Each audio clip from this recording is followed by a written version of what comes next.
नमस्कार. सत्याची शेती या यूट्यूब चॅनलमध्ये आपले स्वागत आहे. आज आपण कोणत्या बाजारात कापसाला किती रुपयापर्यंत भाव मिळत आहे ते आपण या व्हिडिओत पाहणार आहोत. त्यासाठी हा व्हिडिओ शेवटपर्यंत पहा. अमरावतीच्या बाजारात कापसाला 7,400 रुपयापर्यंत भाव मिळत आहे. सावनेरच्या बाजारात कापसाला 7,000 रुपयापर्यंत भाव मिळत आहे. राळेगावच्या बाजारात कापसाला 7,421 रुपयापर्यंत भाव मिळत आहे. भद्रावतीच्या बाजारात कापसाला 7,030 रुपयापर्यंत भाव मिळत आहे. समुद्रपूरच्या बाजारात कापसाला 7,421 रुपयापर्यंत भाव मिळत आहे.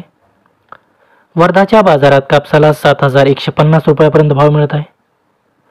पारशिवनीच्या बाजारात कापसाला 7,050 रुपयापर्यंत भाव मिळत आहे.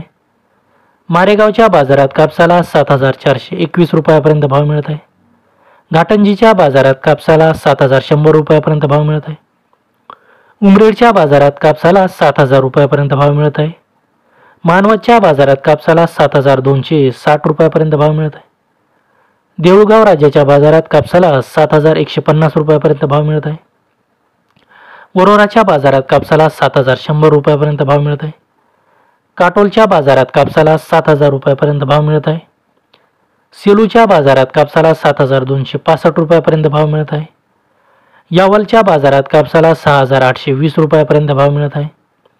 बार्शी टाकळीच्या बाजारात कापसाला 7,421 रुपयापर्यंत भाव मिळत आहे. पुलगावच्या बाजारात कापसाला 7,260 रुपयापर्यंत भाव मिळत आहे. वडवणीच्या बाजारात कापसाला 7,050 रुपयापर्यंत भाव मिळत आहे. माजलगावच्या बाजारात कापसाला 7,125 रुपयापर्यंत भाव मिळत आहे. गेवराईच्या बाजारात कापसाला 7,050 रुपयापर्यंत भाव मिळत आहे. बीडच्या बाजारात कापसाला 7,025 रुपयापर्यंत भाव मिळत आहे. हे आहेत प्रमुख बाजारातील कापसाचे भाव. धन्यवाद.